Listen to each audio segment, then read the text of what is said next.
You have to be like water. Learn to be like water.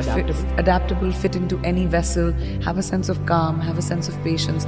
But ambition is extremely important. And I don't just say this to girls, I say this to boys and girls. Just everyone who wants to be able to have a purpose in life, have an ambition, have the guts to find your glory.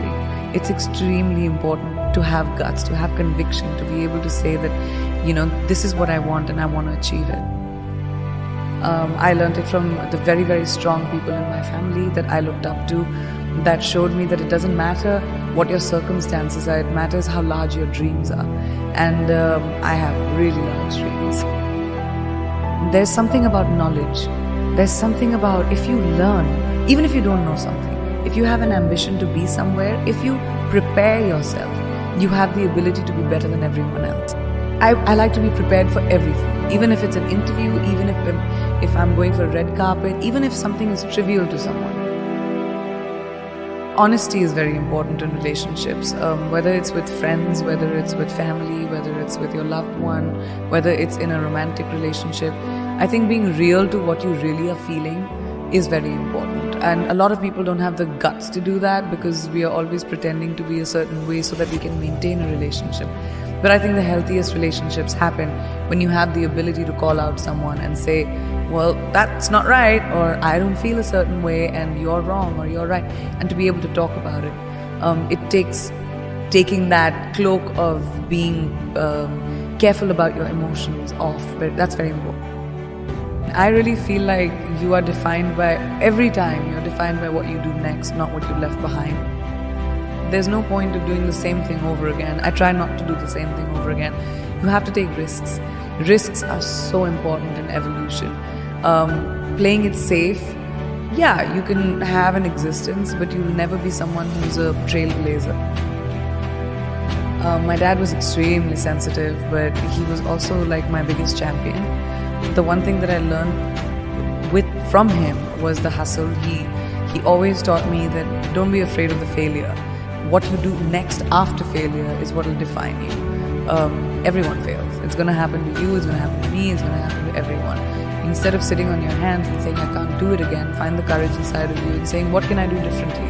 How do you look back into your mistake and say, all right, that was a mistake, great, not doing that again. That's something I really learned from my dad. My parents never wanted me to have a what if in my life. What if I had done it? What if I had tried that? So they always supported me. They said, no matter what you do, whatever mistake you make, have the confidence to come and tell us. Because even if you kill someone, my dad, I remember him telling me this, even if you kill someone, come and tell me, I'll help you find the body. I'll help you bury the body, but then I'll take you to the cops too. So you'll always have to have courage of conviction. We spend our entire lives trying to figure out who we really are, and then we change. And then we figure it out, and then we change again. And I think that's the most constant, right? I'm constantly changing, constantly evolving, and I'm hoping that everyone's still curious about me as I keep doing that. I've had so many times whenever I'm doing interviews, people always ask me that, oh, you're doing a movie with, a female co-actor. Did you guys get along? Were there catfights?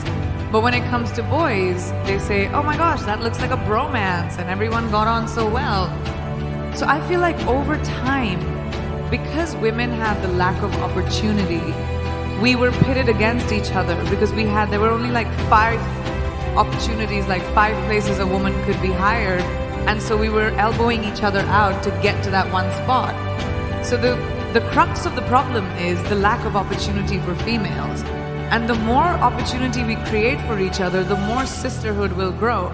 We're 50% of the world's population. We need to be represented in every field like that.